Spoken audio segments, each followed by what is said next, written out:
Danish psychological thriller set. So the story is this. We're back to Speak No Evil. Of course, yeah. I totally forgot where we were. Yes, exactly. No this Evil. is which was recommended by on email. Shudder. A Danish couple on holiday with their young daughter meet a Dutch couple with a young son, who finds speaking very difficult. We are told because he has congenital aglossia, which means that he can't. Apparently, he can't speak. I didn't know about this, but that's the plot point. After they return home, they receive an invitation to go and visit their new friends. And they go, well, we just met them on holiday. We don't know them that well. And they've asked us to go for a few days. Do we want to do this? Well, the husband says, well, yeah, look, let's live a little. Let's go and visit our new friends. So they go. And the friend's house is a small but rather beautiful house in an isolated woodland area. So it's the couple and their daughter and the couple and their son. Things are okay, but they're a little bit awkward. And they're increasingly awkward. And increasingly not right. And increasingly inappropriate. But because they are there as their guests, it is their duty to be polite, to not go, no, this is... And then that awkwardness amplifies and the politeness starts to crack. Now, the really interesting thing is this played the Midnight Strand at Sundance, which has actually become quite a good launch pad for sort of, good horror films, chillingly upsetting horror films.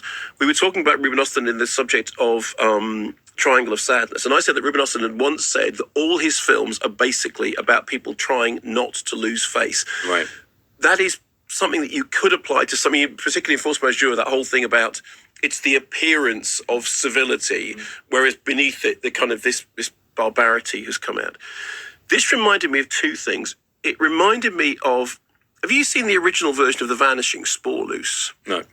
Okay, well, the original version of The Vanishing, which is a terrifying film, one of the things about it is about a couple traversing a border into a country in which one of them is trying to speak the language, and part of the thing that's going on in the thing is about language barriers. And it's a really, really creepy film, but it's about the way in which language can create tensions, or the not understanding of what people are saying, or the register in which people are saying things, or not understand. So it's about that idea that you can be confronted with people. You can't figure out whether what they're doing is wrong or whether what they're doing is that you're just not quite reading it correctly. You know that thing when you hang on, sorry, is this me or is this wholly inappropriate? And there's a lot of that going on in this. The other thing is it's got that really creepy growing, when you watch a film and you start to feel that kind of, the back of your neck starts to hurt a little bit because you think, I'm uncomfortable about this. And I'm not quite sure why I'm uncomfortable about this, but I am uncomfortable. And watching this made me feel increasingly claustrophobic because I have a particular paranoia about social awkwardness. I find social circumstances quite difficult anyway. I always, it's that standard thing, isn't it? You suddenly, I love being around people I know. Right. I find it quite hard being around people I don't know because I don't really know the rules of engagement, and I don't really understand. I don't read rooms very well. I'm a bit clumsy like that.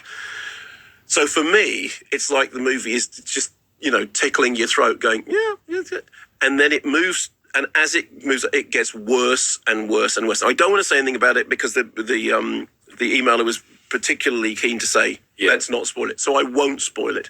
Other than saying, if you are somebody who is unsettled by that experience of being in a place you don't quite understand, with people you don't quite trust, and it's about relationships starting to fracture, it's really unsettling. And then it gets really, really, really dark. And it upset me quite a lot in a good way.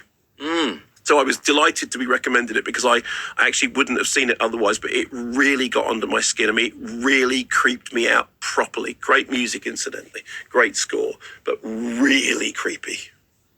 Speak No Evil. And this is a new release, right? So it's available on streaming services. So that's how we were. I saw it on Shudder. And it's again, Shudder. They've got some great stuff. They've got some good stuff. Check this out. It's so. It gets. When people say something gets under your skin. Boy, does it get under your skin.